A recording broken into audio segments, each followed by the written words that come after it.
let's do a February TBR. Hi, I'm Colleen Delaney, and this channel talks about books and writing. If that sounds like something fun that you're into, hit the subscribe button and hang out with us on a regular basis. It's a perfect day for me to do my February TBR because we have had having nonstop snow for 48 hours after having no snow in January, which is really odd where I live. So it's like a beautiful winter wonderland, and I have some great books to recommend to you that I'm going to read in February that are going to be perfect for cozy days. Let's get right into it. The first book that I'm going to read in February, hopefully, is A Wilderness of Stars by Shea Ernshaw. This is a YA fantasy. I don't read YA ever. I did for a very long time while I was working as a young adult librarian, to the point in which I kind of got oversaturated with YA, particularly fantasy, but it's been a couple years, and I loved A History of Wild Places by Shea Ernshaw, and this book just sounded really cool. So I grabbed it as a add-on from Book of the Month.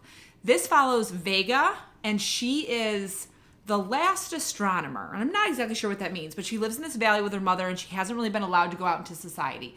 Her mother dies, and she sees something in the stars that's like a bad omen, so she decides to enter the world and warn people. But when she gets there, there's this horrible plague going on in which the people who get sick go blind, go deaf, and then die. And she teams up with two other young adults, I assume, Cricket and Noah, and the three of them are going to go on some sort of adventure to figure out why the sickness is happening and maybe how they can stop it. I am really looking forward to it. I read, there's like a cool beginning, and I think it'll be fun. I don't know. I'm like a little nervous about reading a YA, but I can do it. Next, I have another add-on I got from Book of the Month, and that is Spinning Silver by Naomi Novik. So many people have told me to read this author, and I haven't. And I thought this one would be perfect because I can get it as an add-on Book of the Month, and it has a very wintry feel. So I think it'd be a good one to read in February. This is a Rumpelstiltskin retelling also, which I love Rumpelstiltskin. And in it, Miriam, I think is how you say the main character's name. She is descendant of moneylenders, but her father's like really bad at the job.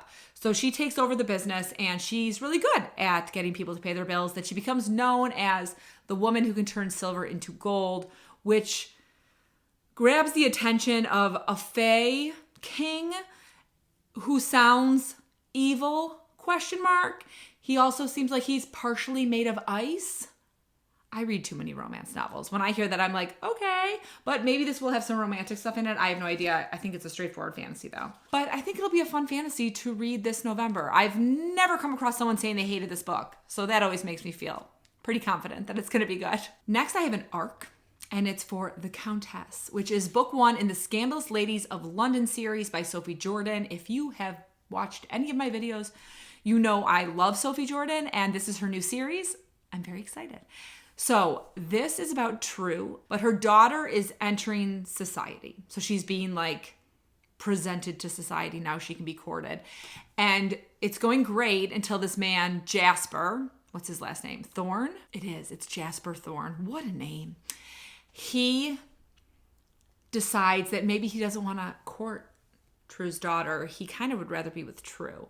And True can't do that. She can't have an affair with a man who's courting her daughter.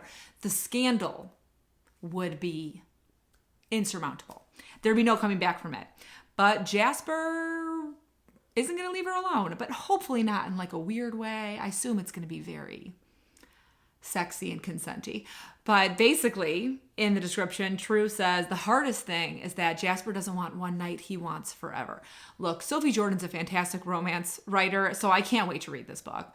The last book I read by her last year was The Scoundrel Falls Hard, and it was fantastic. So I know it's going to be a good one. I have another ARC, and that is The Heiress at Sea by Christy Caldwell. This is another romance and historical. Lady Cassia is a spinster, and she doesn't care. She likes being a spinster, but she refuses to sort of be like stuck in the corner of a drawing room during a party. She wants to see the world. But since she's a woman, she obviously can't do it as herself.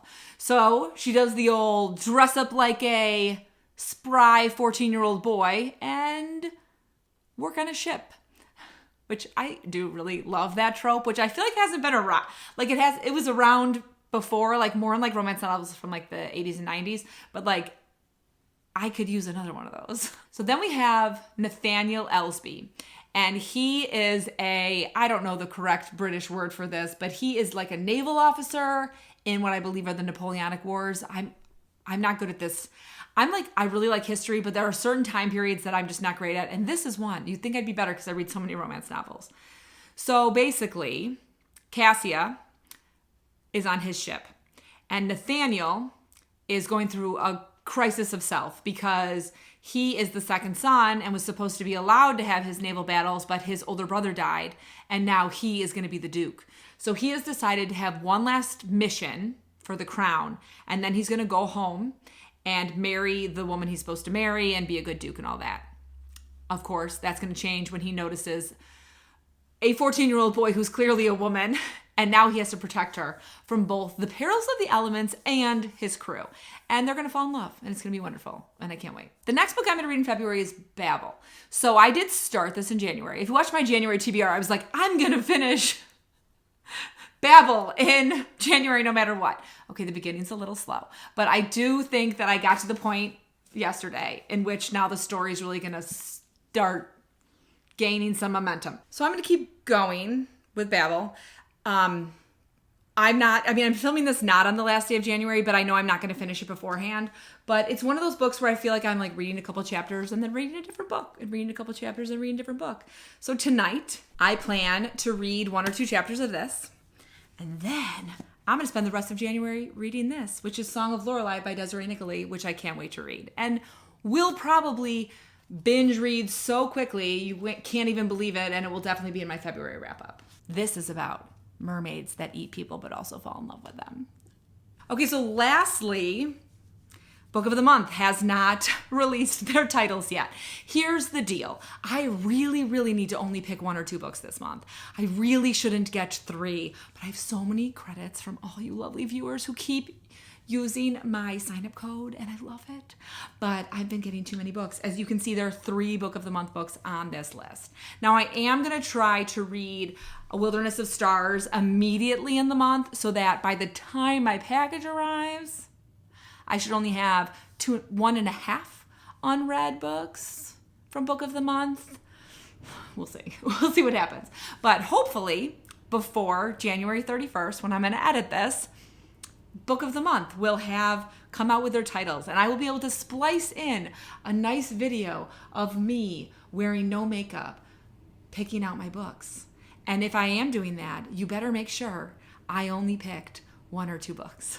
Hi, so Book of the Month just released their titles. It's going to be loud. My kids are eating breakfast. I'm going to open it right now and pick out my books. And I remember that I had just said I'm not allowed to pick out more than 2 books, right? Okay, so first we've got Georgie All Along by Kate Claiborne, which is a romance. I've heard good things about Kate Claiborne, but I don't usually get romance from Book of the Month. Next, we have River Sing Me Home, which is a historical fiction. A mother's love knows no bounds, and the gripping story of a formerly enslaved woman's search for her stolen children. I don't think I can read that because I have like a really hard time with kids being separated by their parents. If someone could guarantee to me that she's going to find them in the end, I could probably read it, but I don't know. Especially if it's realistic, because she probably doesn't. Okay, next, Someone Else's Shoes by Jojo Moyes. An accidental gym bag swap jolts 2 women whose lives are on the rocks into realizing it's time to seize their own fates. I don't know, maybe. The Writing Retreat, a thriller by Julia Bartz. I've heard of this. Pro tip, read the fine print before a writer's retreat, lest you end up stuck with a kooky horror writer and your ex-BFF. Hold on 1 second, a child's coming. And then lastly is, I don't know how to say this, Mammy by Jessica George. It's contemporary fiction. Coming of age is hard work, but this heartwarming story of self-discovery has plenty of laughs and wisdoms to spare too. That actually sounds kind of good. Let me think. What did Jessica George write? I feel like I read something by her. Did she write YA also? That might have been Jessica Day George. That might be a different Jessica George. No, she did not write the book I'm thinking of. Okay. Family drama, sad, millennial, immigration. That sounds kind of interesting. Mame is how you pronounce it. Mame. That sounds kind of good. Or do I want a thriller? Do I have any thrillers on my TBR right now? I don't. Creeper. I feel like I have to get the writer's one, the Writing Retreat, because it's about that. But maybe I'll get both of those books, Mame and the Writing Retreat. Okay. That's probably a good idea. Let me quickly make sure there's not any new add-ons that I need. I don't see any new ones. So maybe I'll get those two. That seems like a good plan, right? Yeah. How long are these? Nope, I'm not doing that. I'm not looking up how long they are because it doesn't matter. That's my deal for 2023. It doesn't matter how long they are. Okay. So let's get... Is this going to make me cry, though? Probably. That's okay. Plenty of laughs and wisdom. I think it's okay if I cry a little. I can cry a little, right? Are any of my other books this month sad? I don't think so. Okay. Getting Mame, and then I'm going to also get the Writing Retreat. Okay. I got 2 books. Look at me. Good job. Did you make sure I only picked 1 or 2 books? I know I'm going to look like an absolute fool if I'm like deciding between 5 in that clip and end up with 3. But I might. It's just, I know who I am. Let me know in the comments what book you are most excited to read this month. And drop me a red heart emoji because it is February. It's the Valentine's Day month. The bright spot in winter. As always, I hope you're in the middle of a good book, about to start reading a good book, or about to start writing a great book. See you soon.